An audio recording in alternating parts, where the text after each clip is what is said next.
Greetings, ladies and gentlemen. This is Jay Ranke with my next installment of the Ranke Travel Channel. Today I'm speaking to you from the Scandinavian Heritage Park in Minot, North Dakota.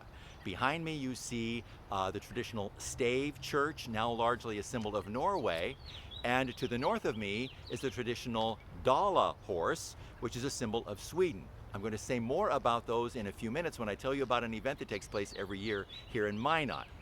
I try to speak quickly, try to get a lot of information in. This may be a little bit longer video. I want to tell you a little bit of history about Minot and also some geography. And then I'm going to end with a shameless plug, an advertisement. So I thank you for your patience with that. First of all, about Minot. If you are from North Dakota, you already know that Minot is the fourth largest city in North Dakota.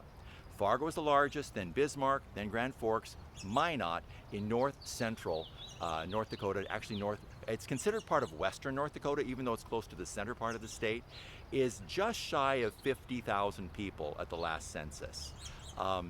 It is known as the home for the North Dakota State Fair, which takes place here every July. That's a big event in North Dakota. It is also home to Minot State University. Minot State University is the third largest of the public universities in North Dakota, after UND in Grand Forks and NDSU in Fargo.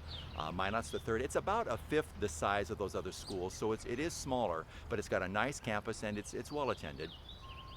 It is also home to the Minot Air Force Base, which is about 15 miles north of town. The Minot Air Force Base, you want to be on good terms with those people. They operate a fleet of B-52 Stratofortress jets, which are gargantuan planes that can carry huge amounts of payload and bombs, so you want to be on their good side. The Minot Air Force Base also operates the nuclear missile silos that dot the countryside here in North Dakota. Now, many of them have been closed, but there are still active missile silos, so we can thank Minot Air Force Base, the folks and personnel there, for managing those so well and keeping us safe. Yeah. There's also a nice mall in Minot, on the south side of Minot. I think that's great.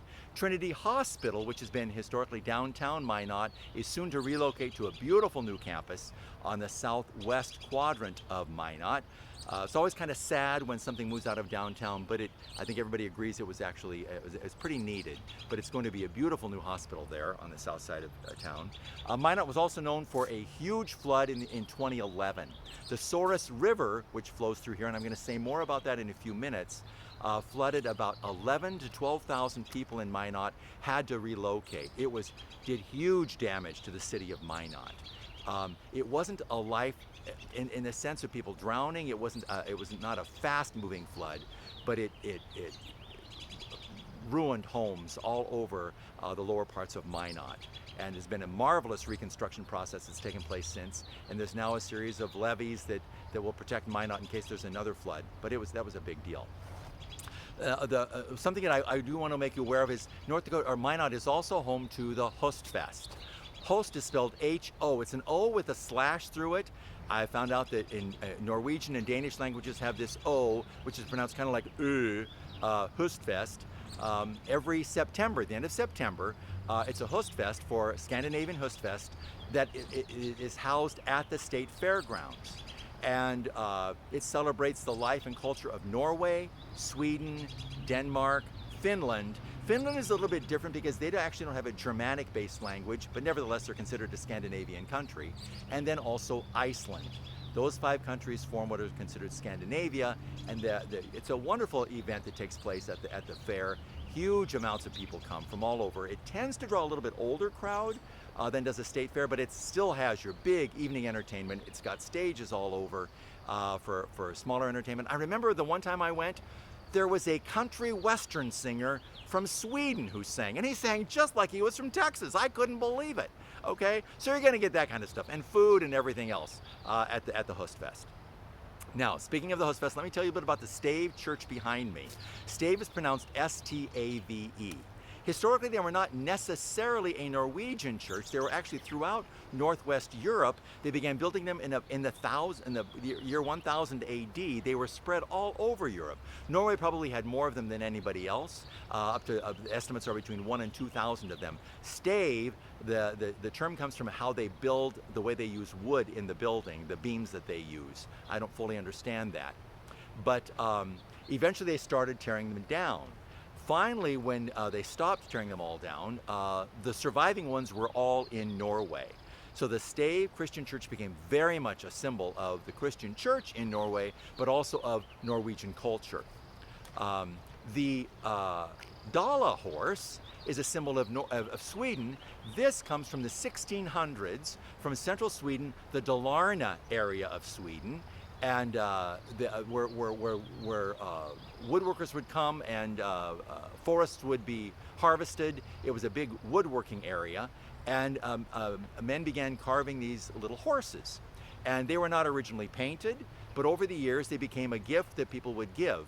It was actually in 1939 when a large Dala horse was painted on the side of the Swedish pavilion at the New York World's Fair, or the World's Expo, that it became very much anchored as the symbol of Sweden and became a thing that is very much by which Sweden is known throughout the world. So that's the history of those things. I want to say a little bit about the Souris River, and then a little bit about some of the history associated with Minot and where the name comes from. Pardon me, I'm holding this up on my arm and my arm's getting a little bit tired here. Thank you for bearing with me. My students will say, Mr. Reinke, can you talk a little slower? And I say, could you listen a little faster? I try not to talk too fast, but it's hard, people. It is hard. Anyway, the Souris River opens up a chapter about geography in North Dakota. The Souris River starts in Saskatchewan, and it flows down into North Dakota, then curves, runs through Minot here, goes down to Velva, then curves back up, and when it goes back into Canada, it enters into Manitoba, Canada. What is interesting when you travel across North Dakota is you're sometimes driving across the prairie grasslands, and there's a sign that says Continental Divide, and you go, wait a minute, Continental Divide, isn't that in the Rockies? Isn't that what you find in the Rocky Mountains? Well, ladies and gentlemen, that's one continental divide. The other continental divide that runs through North Dakota is the continental divide where waters either run south to the Gulf of Mexico through the Missouri River system, or north to the Arctic Ocean through the Red River and the Souris River systems. The Souris River flows down from Canada, goes back up. It eventually meets the Assiniboine River in a place called Trees Bank, Manitoba, then flows east to Winnipeg. At Winnipeg, it meets the Red River, which has come from North Dakota. Well, actually, it's the border between Minnesota and North Dakota. It flows north, and it collects one of the rivers that flows into it is the Cheyenne, about which I spoke about when I was in Lisbon last week. They all flow north. So if you look at a map of North Dakota, the entire eastern part of North Dakota, and then it comes north and begins to arc to the west, and it arcs all the way across the northern part of the state, almost to the Montana border, but not completely. That all drains into the Arctic Ocean. And all those waters that meet come from the Souris and the Red meet in Winnipeg and flow on to north from there into Lake Winnipeg. Okay, now I'm going a ways from Minot, but this is interesting, interesting people. Lake Winnipeg is a large lake north of Winnipeg. And it is, in fact, if you looked at a map, it's almost a sixth Great Lake. I think it would be a sixth Great Lake if it drained in the other direction. It is actually larger than Lake Ontario, not quite as big as Erie, but larger than Ontario. But it drains north through the Nelson River into Hudson Bay and the Arctic Ocean. So all of eastern and almost entirely north parts of North Dakota drain north into the Hudson Bay by way of the Souris here or the Red River to the east. Now, something else I want to share about is a little bit about the history of Minot. Thank you for bearing with some rather awkward camera angles. In the 1920s, during Prohibition, Minot was a supplier of alcohol to, you guessed it, Al Capone in Chicago. I'm assuming the alcohol came down from Canada. I don't know that for a fact. but this was a source of alcohol for Al Capone. People sometimes called this Little Chicago. Um, Minot gets its name from a gentleman who was born in 1859, Henry Davis Minot, who was born in Massachusetts. He went to Harvard College at age 16. At age 17, Mr. Minot published a book on birds in New England, game birds and land birds in New England. While he was at Harvard, this is an interesting chapter, he became very good friends of Teddy Roosevelt. Now, if you're from North Dakota, Teddy Roosevelt's kind of a big name around here. He spent time in western North Dakota, but not for the same reasons that Minot is associated with North Dakota. Mr. Minot, what happened was he was at Harvard. In fact, he and Teddy Roosevelt spent a 3-week camping trip in the Adirondacks of New York after their first year to research birds in the Adirondacks, and they together published their own little book together. That, to me, is really interesting history. Henry Davis Minot eventually left Harvard. What's interesting is he commented to Teddy Roosevelt that he thought it was a place of bad morals. And I don't know what that meant, but he did not see Harvard as being a particularly moral environment. So he left, and with his father's encouragement, he became an investment broker at an investment house in Boston. It was there that he began looking at investment opportunities and discovered James J. Hill in St. Paul, Minnesota. Hill was in the process of building railroads westward from St. Paul. Henry Davis Minot began gathering investors for this expanding railroad in St. Paul. He himself became a vice president of the railroad, and he came out to St. Paul and then explored North Dakota in 1886 and helped scope out where the railroad would come. When the railroad was built and landed here, immediately people started flocking to this area. So then within 5 months, they say 5,000 people landed here, so they called it the Magic City.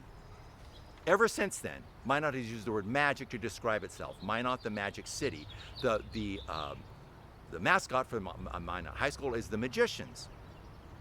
Eventually, the city was named after the man who'd been an investor and eventually a vice president of the railroad, Henry Davis Minot. So this place was called Minot, North Dakota.